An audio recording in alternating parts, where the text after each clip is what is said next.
So you want to know how to muscle test really well, yes? Okay, that's what I'm here for. Muscle testing is a way to connect with the body-mind, or to get in touch with the other than conscious mind.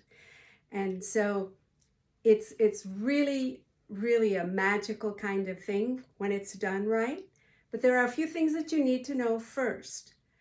One is that for sure the communication between yourself and the other person, in your case, probably your child, needs to be there, and not necessarily on the conscious level, but the other than conscious level, meaning that you both need to be clear and objective and not expecting a certain result.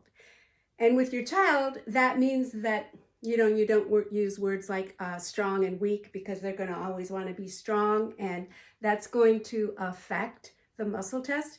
And with you, you might be thinking, oh, well, he's got this problem, so this muscle should probably be weak. Don't think that way. Just totally be clear the whole time so that you get accurate results. The other way to get accurate results is to really know the fine art of muscle testing. And I have this sponge to show us how.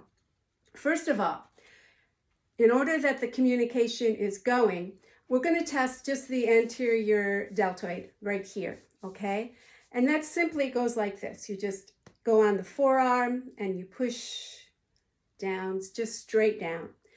There's a way to switch that muscle off. So what you do is you go into the belly of the muscle, and it's only a muscle about this big, and you go and you squeeze in the belly of the muscle, and in that way that sends a message to the brain that says, this muscle's too short, it needs to be longer.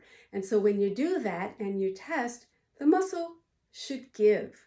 Now, if it doesn't give and if it just stays locked, you know that the communication isn't there. You know that that child is really kind of fighting you. Check it out. He might be holding his breath. He might be trying to bend his elbow a little bit. He might be trying to just stiffen up his whole body so that you don't notice that the muscle is switched off. So if that's the case, you need to just communicate a little bit more. Make sure that the muscle is switched off. Go in slower and just tell them, and maybe switch it back on, okay? And then say, how is that? Is that easy? Yeah. And then switch it off, and then they grimace. And how is that? That's easy. But you see them grimace and say, don't work that hard. If it's hard to hold it, just let it go, because of course you're looking for the lock or the give of the muscle. So that's the first thing, is make sure that when you switch that muscle off, that arm is giving. Okay. The other thing is that you want to make sure that you are going in slowly, increasing the pressure gradually over 2 seconds. So that looks like this. The arm is less than 45 degrees, maybe about 35, like that. I have a sponge here that is helpful because it doesn't let you go down hard and fast. So you can take the sponge and then you start out gradually and you go 1,000, 2, 1,000. And if it's giving, I'll show you there, 1,000, 2, 1,000. There it goes. If it's giving, then you need to do something to fix that.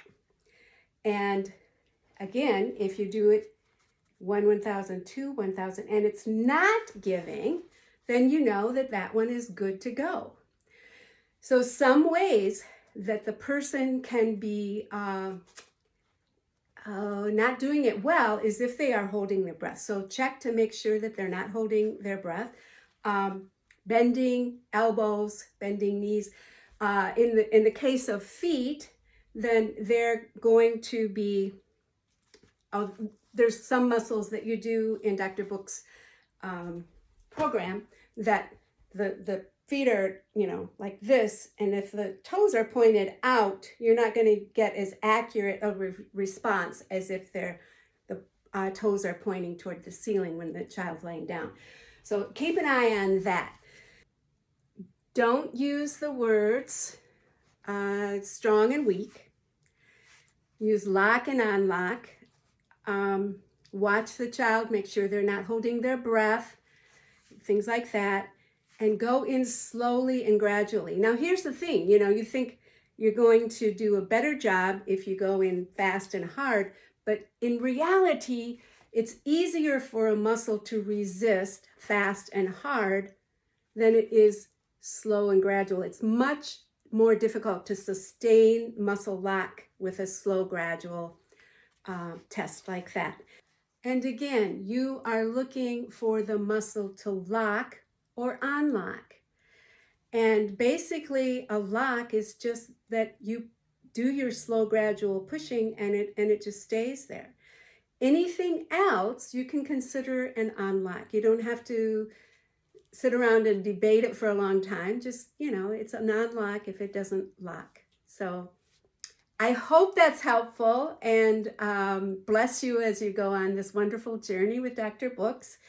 And hopefully you and your child will come out on the other end smarter and learning easier. Take care.